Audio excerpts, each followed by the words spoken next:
You're watching the 8-player draft series at Magic Brewhouse Games.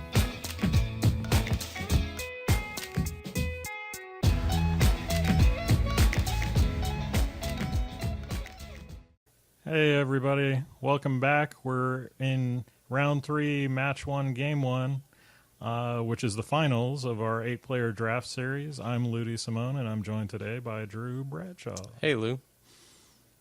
All right, looks like the players are getting right into it. We've seen now a couple times each, Jeremy and Marshall, so we have a pretty good idea of what to expect from them.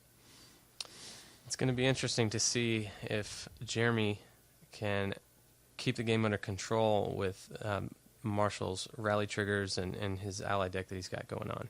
Well, very uncharacteristic of Jeremy's deck. He led off turn 1 with a 1-drop in the Sludge Crawler. I'd say that's a pretty good place to start. Not bad. Get in for some early damage. And ingests, too.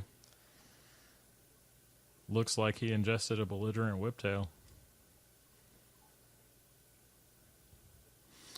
So, I think unlike in the previous matches where we saw Jeremy as a favorite if the game went long, I think these guys are probably both equal because, and almost favors Marshall because the bigger the board presence, the more these rally triggers, the allies, they trigger one another.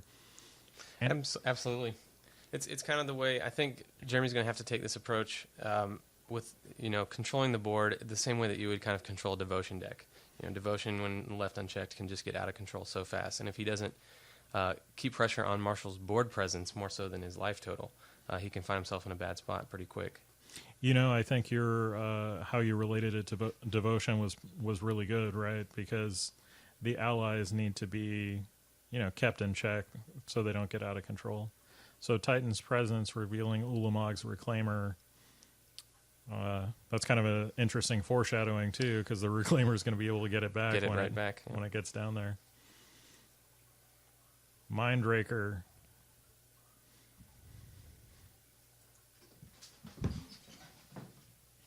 All right, so we managed to put back a Mountain from exile, and Marshall decides to exile a very glary card.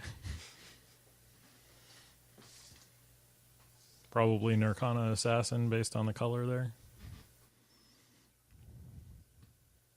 Or hidden land drops. McKindy Patrol. Let the rally triggers commence.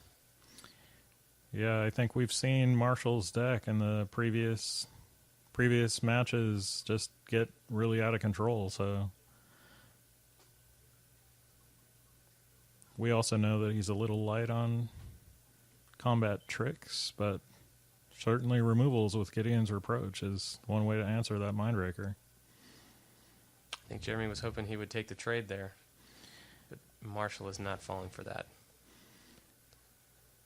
So that's a big surprise, picking up the Titan's Presence off the Ulamog's Reclaimer. Yeah, didn't see that one coming.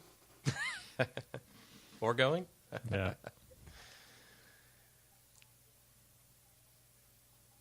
Well, looks like Marshall missed a land drop this time, right? I think he did. So, Lou, let me ask you, if you're Marshall, how are you looking to combat Jeremy's deck? I think you probably just want, you sort of nailed it in the beginning when you were talking about Devotion. You want a board presence, you want to keep it, and you want to keep the pressure on. You don't even need to have spectacular creatures, but when all of your creatures trigger all of your other creatures, there's this cumulative effect that really makes allies.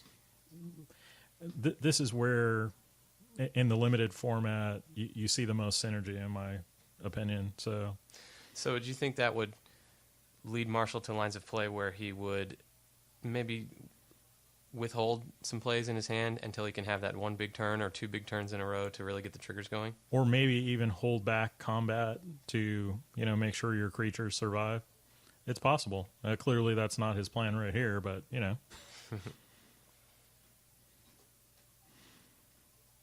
Looks like the Reclaimer is going to block the Slide Runner. Marshall appears to be considering.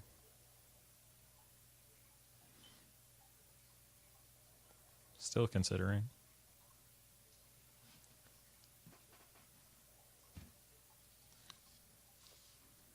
Hey, Drew, what's the toughness on that Reclaimer? The Reclaimer, it's a 2/5. It's got a big butt. Yeah, looks like Marshall opted not to rescue his Slide Runner. Jeremy tapping 4. Going to draw some cards. Never a bad thing. So plays a Swamp for turn. He does have the option to pump the Sludge Crawler, but elects not to. Ingests another creature, probably a Core Entangler from Marshall.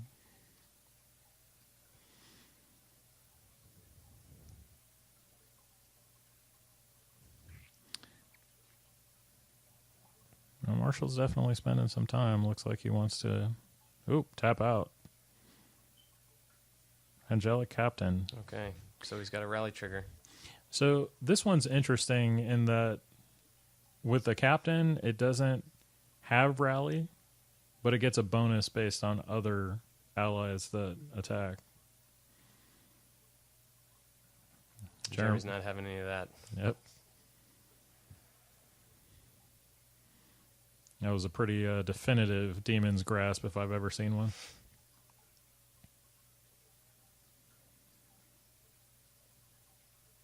Follow-up play is a Mist Intruder. Passes back. So it doesn't look like Marshall's faring so well in the board presence area right now. Which, that could change things. That could. Felidar Sovereign. For those of you that are not totally familiar, it was previously mythic in the former Zendikar set. Or Zendikar block, rather. Tightening Coil is going to put the clamp on life gain there. And just in case the cat ever decided to fly, it's no longer able to. Silent Skimmer making an appearance.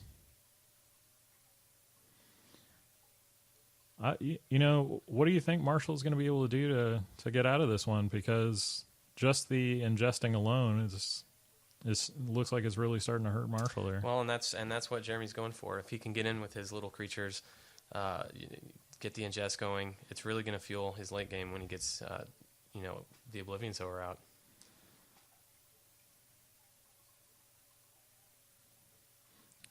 Seems to be pretty excited about that card he drew. Yeah, Mindraker.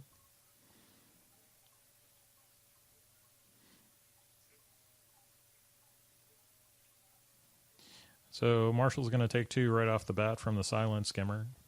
And then another 1 off the Mist Intruder, Ingest. Yeah, Jeremy's tearing Marshall apart here. Do you think there's anything in Marshall's deck that's going to allow him to come back here? Well, he needs to draw cards. He's down to 1 card. Decides to scoop it up. So Jeremy takes game 1. Join us in just a sec for game 2. Hello, everybody. We're back for game 2 of the finals. Jeremy Edwards versus Marshall Simpson. I'm Lou, and again, I'm joined by Drew. Hey, Lou. So players look like they're deciding whether they're going to keep their hands here. So Jeremy took control of game 1 and really took it to Marshall. So we'll see if Marshall's got any answers in his sideboard to help him keep that board presence up. Yeah, leads with the Looming Spires. Definitely a slow start for both players here.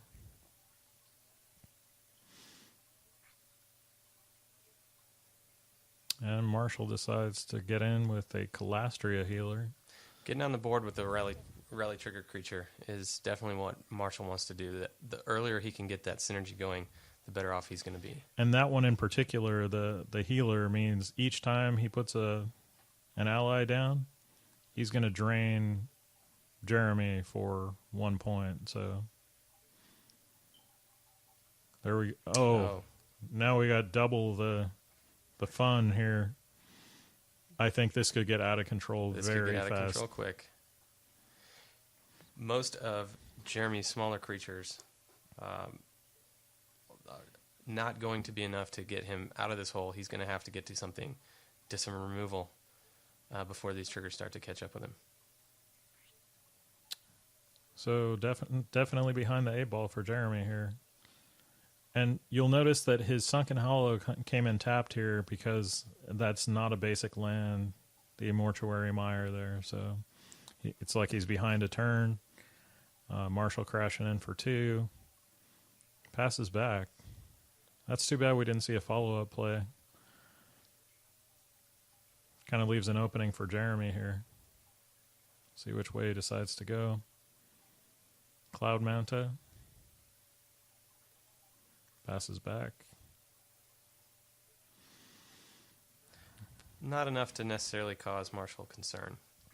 Yeah, I think Marshall's clearly in the driver's seat here, so what's the follow-up play? Hero of Goma Fata. Okay. Drain for 2. His creatures are indestructible. Why not? Turn them sideways. So Jeremy down to 11 and Marshall at 26. It's a pretty big swing, pretty fast. Marshall looked like he got out of the gate really fast, which is what he wanted to do last time and just could never get that board presence going. But he's definitely on the right track this time. Those 2 tiny 1-2s put in a whole lot of work until one of them was completely disregarded by Jeremy.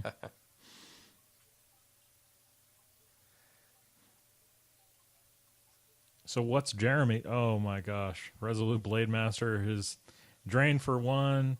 All of his creatures are indestructible and double strike. So block the hero, take 2. What's Jeremy's out here? Well, he's going to have to take out the, he's got to get rid of the indestructible. And there it is. That's what he's going to do. No way of getting around that if he keeps letting the triggers come.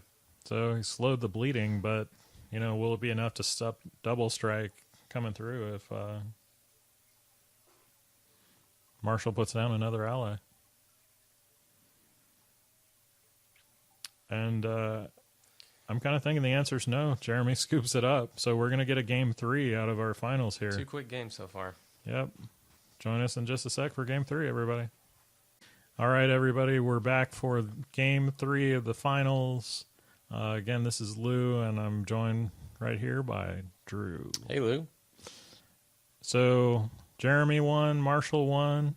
Oh, man. Jeremy starts with a mull. That's not good for him. He's probably feeling the pressure from that last game. Marshall ran him over pretty good. So going down to 6 is not what he wants to see. Yeah, I mean, while he has multiple ways to draw cards, I think he can still recover on a multi 6, but it's going to definitely be more difficult. Jeremy takes a look, and I'm not sure. I didn't see very many lands, and even if there was, he decides to go to 5. If Marshall gets off to a start like he did last time, or even close to what he did last time, Jeremy is probably looking for some kind of removal that he can get to quickly, along with his lands, because that's about his only way to slow Marshall down. So, multi 5 for Jeremy.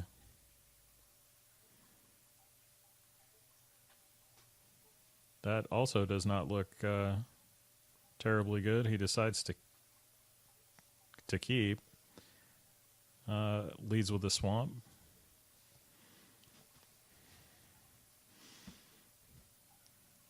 All right, the game looks like it's off to a little bit of a slow start, but Jeremy manages 2 lands, which is pretty good. What he's missing, though, is his blue. 3-1 from Marshall. It looks like a pretty substantial threat at this point. Oh, Jeremy making the land drops, but still missing the action here. Well, he's got to be happy about just getting the land. I think on a multi 5, I agree with you. So Vigilant 3-1 thanks to the McKindy Patrol. Ooh, taken care of by Titan's Presence. And that's what he had to do. He's got to get rid of something early. So I think that, bodes well for Jeremy, but let's see where we go from here. I think if he can hold the board presence until he can get into some of his draw spells, he'll probably manage to hold on. Marshall tapping 4 for Belligerent Whiptail. I think Marshall just incorrectly identified the Whiptail as ally. He's No got so trigger much synergy, but quickly catches it. Oh, Jeremy misses the land drop, passes back. That's 2 turns in a row. And I think the lack of blue is really going to kill him. So we get +1 for the McKinley Patrol and another first strike for the Belligerent Whiptail. Yeah, that's a pretty substantial hit. Looks like Jeremy can't find a way out of this. That's the finals, everybody. This has been Magic Brewhouse Games 8-player draft series. Hey everybody, we hope you've enjoyed this match of our 8-player draft series. If you'd like to check out the players' draft review, you can check them out. There's links over to my right. If not, stay tuned for the next match. Please take a second to subscribe and leave your comments below. We would love to hear from you. And until next time, we'll be stirring up some magic. Bye everybody.